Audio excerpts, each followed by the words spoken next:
Hello everyone, कैसे हैं आप सब। मैं आशा करता हूँ कि आप सब बहुत ही बढ़िया होंगे। आइए इस वीडियो में हम लोग पढ़ेंगे आज गोपाल कृष्ण गोखले के बारे में। ठीक है, गोपाल कृष्ण गोखले के बारे में पढ़ने से पहले एक ब्रीफ आइडिया मैं एक चीज़ में देना चाहता हूँ कि जो इंडियन फ्रीडम स्ट्रगल है हमारा, वो 3 फेजेज़ में डिवाइडेड है मेजरली, स्पेशली आफ्टर 1885। 1885 क्यों? क्योंकि 1885 में फाउंड करा था इंडियन नेशनल कांग्रेस को। ठीक है, तो इंडियन नेशनल कांग्रेस को फाउंड करने के बाद जो इंडिया का फ्रीडम स्ट्रगल है वो काफ़ी ऑर्गेनाइज्ड वे में आगे बढ़ा था। तो 1885 से लेकर के 1905 का जो टाइम पीरियड था, ये जो 20 साल का टाइम पीरियड था, इसको हम लोग बोलते हैं मॉडरेट फेज। ठीक है, मॉडरेट फेज क्यों बोलते हैं? क्योंकि इस समय के जो लीडर्स थे इंडियन नेशनल कांग्रेस में, उनकी जो विचारधारा थी, उनकी जो आइडियोलॉजी थी, वो मॉडरेट नेचर की थी। उनकी जो बिलीव्स थे वो काफ़ी मॉडरेट थे। वो कॉन्स्टिट्यूशनल मींस ऑफ एजिटेशन में बिलीव करते थे। ब्रिटिश की इम्पेरियलिज्म, ब्रिटिश के लिबरल पॉलिसीज़ में वो बिलीव करते थे। तो इसलिए इस फेज़ को मॉडरेट फेज़ बोला जाता है। इसके बाद दूसरा फेज़ शुरू होता है 1905 से लेके 1915 तक। इस फेज़ को बोलते हैं एक्सट्रीमिस्ट फेज़। ठीक है, एक्सट्रीमिस्ट फेज़ क्यों? क्योंकि इस समय के जो लीडर्स हुए वो काफ़ी एक्सट्रीम आइडियोलॉजी वाले थे, काफ़ी एग्रेसिव आइडियोलॉजी वाले थे। जो मॉडरेट लीडर्स में बहुत, उनकी जो मेथडोलॉजी थी उसमें बिलीव नहीं करते थे, तो इनको एक्सट्रीमिस्ट बोला गया। थे ये कांग्रेस के ही, लेकिन अलग थे। इनकी विचारधारा अलग थी, इनकी आइडियोलॉजी अलग थी, इनके मेथड्स अलग थे अपनी बात मनवाने के ब्रिटिशर्स से। तो इसलिए इनको बोला जाता है एक्सट्रीम। तो ये this is the extremist phase. इसके बाद हमारा आखिरी एरा शुरू होता है जिसको हम बोलते हैं गांधीयन एरा।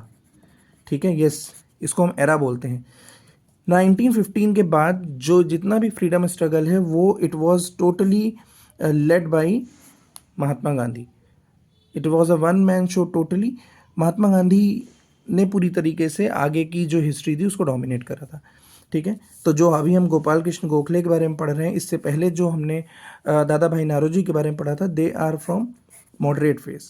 ठीक है, तो देख लेते हैं गोपाल कृष्ण गोखले के बारे में क्या क्या चीज़ें ज़रूरी हैं। ठीक है, ओके। तो जो गोपाल कृष्ण गोखले थे, ये कहाँ इनका, ही बॉर्न इन कोल्हापुर। कोल्हापुर कहाँ है? आज के महाराष्ट्र में है। कब हुए थे ये पैदा? 1866 में। तो इनका ये टाइम पीरियड याद रखना है, 1866 से लेकर के 1915 तक। ठीक है, 1915 में जब इनकी डेथ हुई थी 15 फरवरी को। ठीक है, 1915। कहते हैं कि इस समय जो गोपाल कृष्ण गोखले थे वो अपनी पीक पर थे, और जब अपनी पीक पर थे तब इनकी डेथ हो गई। ठीक है ना, तो ये एक इंडियन हिस्ट्री में एक और इस तरीके की बहुत सारी दिक्कतें आई थी कि बहुत सारे ऐसे ऐसे लीडर्स हुए जो अपने पीक टाइम में चले गए। ठीक है, ब्रिटिशर्स जो थे वो बहुत ही ज़्यादा गोपाल कृष्ण गोखले से डरा करते थे। चलिए अच्छा आगे देख लेते हैं। 1866 में ये पैदा हुए, 1915 में इनकी डेथ हो गई। ठीक है, अब इनके बारे में और क्या है कि ये प्रोफेसर थे हिस्ट्री और इकोनॉमिक्स के। कहाँ? फर्ग्यूसन कॉलेज में। अभी फर्ग्यूसन कॉलेज कहाँ है? पुणे में। अब यहाँ से फर्ग्यूसन कॉलेज याद रखना है। Fergusson college is in Pune. और यहाँ के प्रोफेसर कौन थे? गोपाल कृष्ण गोखले, जो कि हिस्ट्री और इकोनॉमिक्स के प्रोफेसर हुआ करते थे। ठीक है, ये जान लिया हमने। आगे देखते हैं क्या है। इन्होंने डेक्कन एजुकेशन सोसाइटी को ज्वाइन करा। डेक्कन एजुकेशन सोसाइटी एक तरीके की पॉलिटिकल पार्टी हुआ करती थी, पॉलिटिकल ऑर्गेनाइजेशन थी। जितनी भी इंडियन नेशनल कांग्रेस के पहले बहुत सारी पॉलिटिकल ऑर्गेनाइजेशन बनी थी। ठीक है, जिसमें से डेक्कन एजुकेशन सोसाइटी भी was one of the most important political organisation. अब इसको फाउंड किसने करा था? जस्टिस रेनेडे, महादेव गोविंद रेनेडे। ठीक है, एम जी रेनेडे भी बोलते हैं इनको। तो कब फाउंड करा था? 1884 में। इसको ज्वाइन किसने करा? गोपाल कृष्ण गोखले ने। ठीक है, he was influenced by these people only. इसके बाद जो गोपाल कृष्ण गोखले हैं उनको एक अवार्ड भी दिया गया, कंपेनियन ऑफ इंडियन एम्पायर। ठीक है, अब ये जो टाइटल इनको दिया गया, ठीक है, ये क्यों दिया गया? इन्होंने अपने व्यूज़ एक्सप्रेस करे थे, वो भी इंडियन व्यूज़ बोलते हैं। किस पे व्यूज़ एक्सप्रेस करे थे? वेलबाई कमीशन पे। अब ये वेलबाई कमीशन क्या है? एग्जाम में पूछा नहीं जाएगा, लेकिन बस इंफॉर्मेशन के लिए समझ लें कि जो वेलबाई कमीशन था वो किस लिए फाउंड करा गया था? वेलबाई कमीशन जो था उसको जो ब्रिटिशर्स थे ये कमीशन जो बनाया गया था, ये इन जो ब्रिटिशर इंडिया में खर्चा करते थे, इनकम और एक्सपेंडिचर करते थे, वो किन किन फील्ड्स में करते थे, और सबसे ज़्यादा बड़ा जो खर्चा ब्रिटिशर करते थे वो करते थे आर्मी पे, यानी कि आर्मी पे बहुत खर्चा करते थे। तो इस चीज़ के अगेंस्ट उन्होंने अपनी बात रखी थी इस कमीशन के अगेंस्ट, तो इसलिए इनको बोला गया कंपेनियन ऑफ इंडियन एम्पायर। बस ये टाइटल याद रखना है कि ये टाइटल किसको दिया गया था, क्यों दिया गया था, ये शायद ना भी पूछा जाए, लेकिन अब याद रखना। Welby commission, Welby commission is related to what, it is a income and expenditure को चेक करने के लिए ये बनाया गया था। कमीशन कब बनाया गया था? 1895 में। ठीक है, तो अभी तक हमने क्या देख लिया? हमने देख लिया कि जो गोपाल कृष्ण गोखले थे कोल्हापुर में पैदा हुए, उसके बाद वो प्रोफेसर बने हिस्ट्री और इकोनॉमिक्स से। कहाँ? फर्ग्यूसन कॉलेज में। उन्होंने डेक्कन एजुकेशन सोसाइटी को ज्वाइन करा, जिसको फाउंड किसने करा था? जस्टिस रेनाडे ने 1884 में। Then he also got the title of companion of Indian empire. क्यों बोला गया? क्योंकि इन्होंने इस वेलबी कमीशन में अपने एक इंडियन व्यूज़ रखे थे, जिसमें जो ब्रिटिशर इतना बड़ा अमाउंट आर्मी में खर्च कर रहे थे, उसके अलावा इस पे ना खर्च करके इनकी ओपिनियन ये थी कि इंडिया में जो रिफॉर्म्स हैं उन सारी चीज़ों पर लगाया जाए। ठीक है, आगे देखते हैं। अब ये जो गोपाल कृष्ण गोखले थे, इन्होंने वाराणसी का एक सेशन हेड करा था 1905 में, जो कि हुआ था। ये याद रखना है कि ही हेडेड जो इंडियन नेशनल कांग्रेस थी, उसके हर साल सेशन होते थे, और हर साल जो प्रेसिडेंट हैं वो अलग अलग होते थे। तो यहाँ का प्रेसिडेंट कौन थे? वाराणसी में। ठीक है, 1905 में गोपाल कृष्ण गोखले। अब यहाँ पे एक चीज़, ये जो हमने पॉइंट लिखा है ये इंपॉर्टेंट है, क्योंकि कई बार स्टेटमेंट के फॉर्म में पूछ लेते हैं। अब ये जितने भी अभी हमने बताया पहले इस लेक्चर की शुरुआत में कि जो मॉडरेट्स थे, उनको वो बिलीव करते थे ब्रिटिश पॉलिसीज़ में।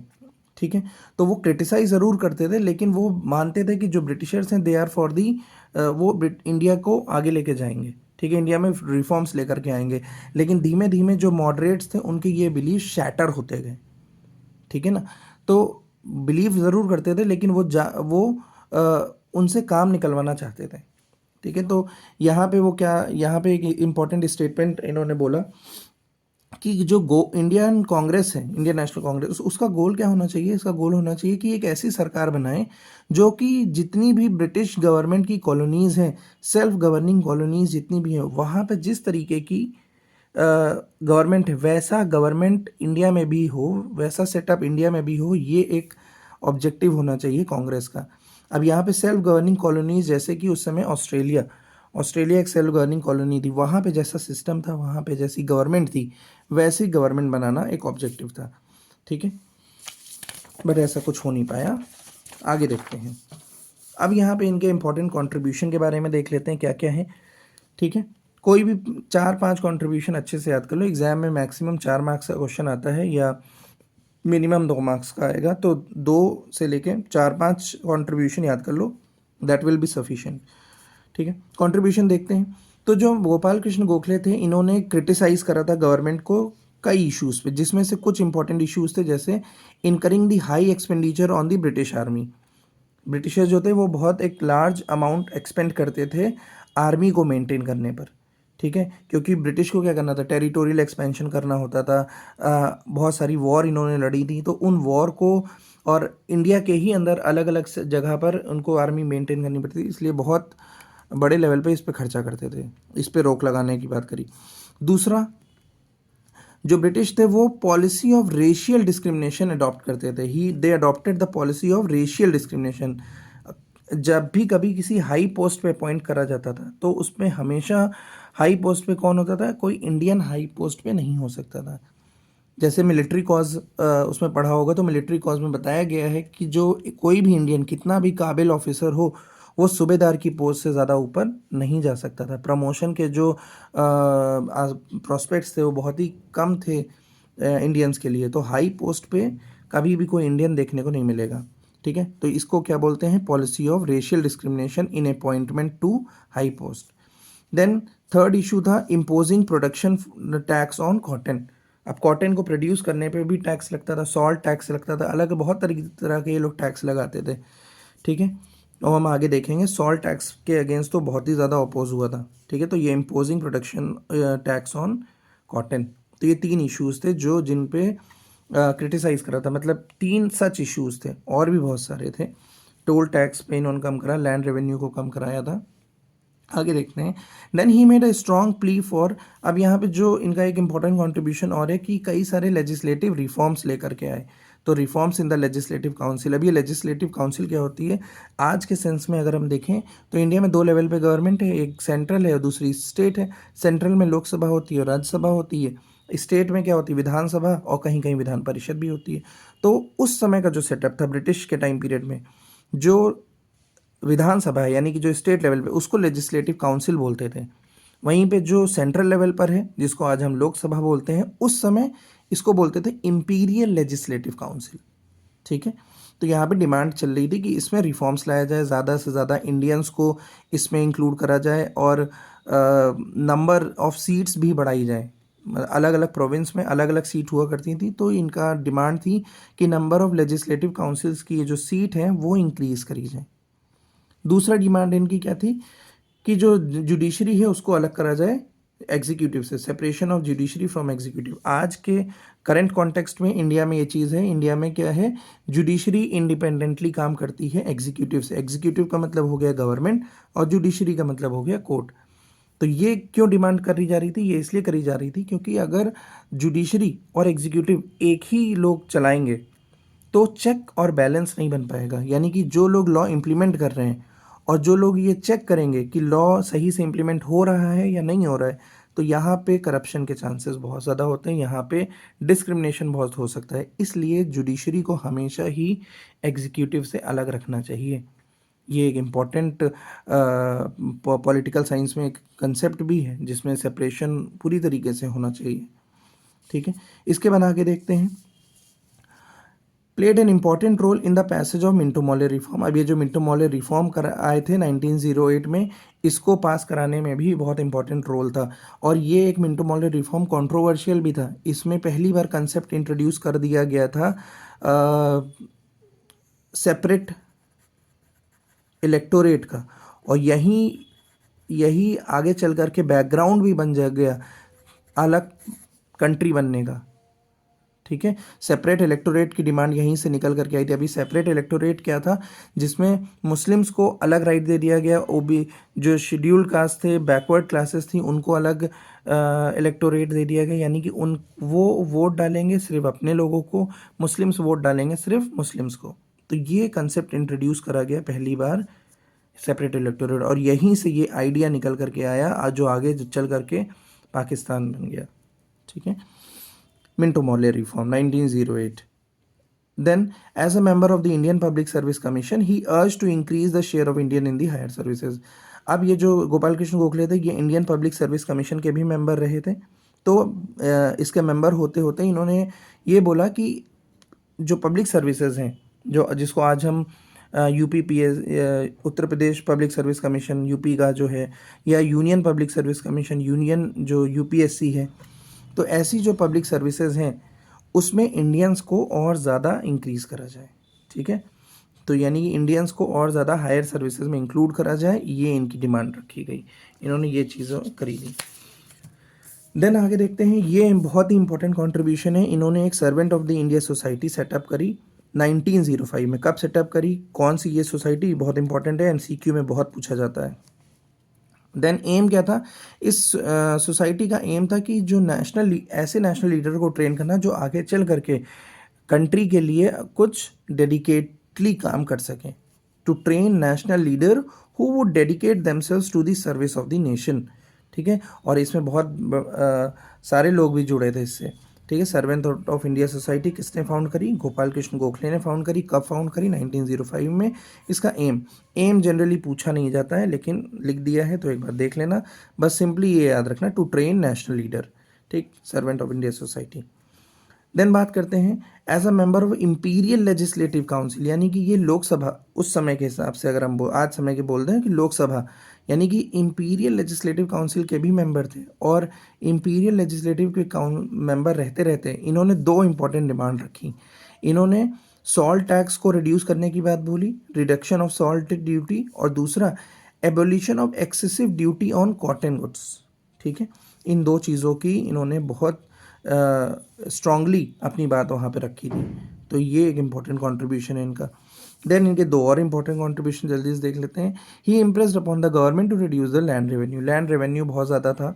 पूरी इंडियन हिस्ट्री में अगर किसी ने सबसे ज़्यादा लैंड रेवेन्यू लिया है तो वो है ब्रिटिश सरकार. ठीक है, तो ब्रिटिश सरकार लैंड रेवेन्यू बहुत ज़्यादा लेती थी, तो उसी को रिड्यूस करने की डिमांड करी जा रही है यहाँ पे. देन लास्ट क्या है, his effort led to the reduction in toll tax. Toll tax को भी रिड्यूस करा गया इनके एफर्ट्स की वजह से. तो ये हमारा कंट्रीब्यूशन यहाँ पे ख़त्म हो जाता है. एक लास्ट छोटा सा टॉपिक है, इससे मुश्किल ही ये पूछें, बस शॉर्ट में 2-3 चीज़ें जल्दी से देख लेते हैं, 1 मिनट का काम है. गोखले और गांधी. अब जो गोपाल कृष्ण गोखले हैं उनको पॉलिटिकल लीडर बोला जाता है या पॉलिटिकल मेंटोर बोला जाता है महात्मा गांधी का. ठीक है, गांधी जी जो थे, गांधी जी के पॉलिटिकल मेंटोर अगर पूछें तो कौन थे, गोपाल कृष्ण गोखले. ठीक है, क्योंकि गोपाल कृष्ण गोखले साउथ अफ्रीका गए थे और वहाँ पे जा कर के इन्होंने गांधी जी की हेल्प करी थी in the fight against racial discrimination. Mahatma Gandhi के बारे में अगर जब पढ़ा होगा तो उसमें पढ़ा होगा 1893 में महात्मा गांधी साउथ अफ्रीका गए. वहाँ से जब वहाँ पे उन्होंने जब देखा कि इंडियंस की सिचुएशन बहुत ही ख़राब है तो वहाँ पे उन्होंने एक कैंपेन शुरू करा against this racial discrimination against जो इंडियंस के अगेंस्ट होता था. तो उसमें गोपाल कृष्ण गोखले ने हेल्प करी और गोपाल कृष्ण गोखले ने ही गांधी जी को परसुएड करा, यानी कि मनाया कि वो इंडिया आए वापस अपना साउथ अफ्रीका पे ख़त्म करके और इंडिया आए और इंडिया में आकर के फ्रीडम मूवमेंट को रन करें. और ये ऐसा ही हुआ. 9 जनवरी 1915 को महात्मा गांधी इंडिया में आते हैं और इंडिया में आकर के कैंपेन शुरू करते हैं. ठीक है, और इस दिन को हम लोग भारतीय प्रवासी दिवस की तरह मनाते हैं. और अभी हम लोगों ने 18th भारतीय प्रवासी दिवस मनाया. ठीक है ना, प्रवासी दिवस मतलब जो बाहर के लोग इंडिया आते हैं उनको भारतीय प्रवासी बोलते हैं. ठीक है, और ये जो 18वां भारतीय प्रवासी दिवस है ये उड़ीसा में हुआ है. अब ये पूछा नहीं जाएगा, ये तो करंट अफेयर का क्वेश्चन है. तो ये सारी चीज़ें हमने देख ली गोपाल कृष्ण गोखले के बारे में. ठीक है, अब कोई भी ऐसा सवाल नहीं है जो गोपाल कृष्ण गोखले से आप ना कर सकें. ठीक है, कंट्रीब्यूशन अभी हमने बताया, कुछ इंपॉर्टेंट कंट्रीब्यूशन 6-7 देख लेना. 6-7 नहीं बल्कि 4-5 ही देख लेना जो इंपॉर्टेंट लगे. और इसके PDF के लिए you can follow my WhatsApp page और उसका लिंक हमने डिस्क्रिप्शन बॉक्स में दे दिया है. तो please follow this for the PDF. आप वहाँ पे ले सकते हो, फ्री PDF है, वहाँ पे पढ़ सकते हो उससे. And please like share and subscribe. Thank you so much.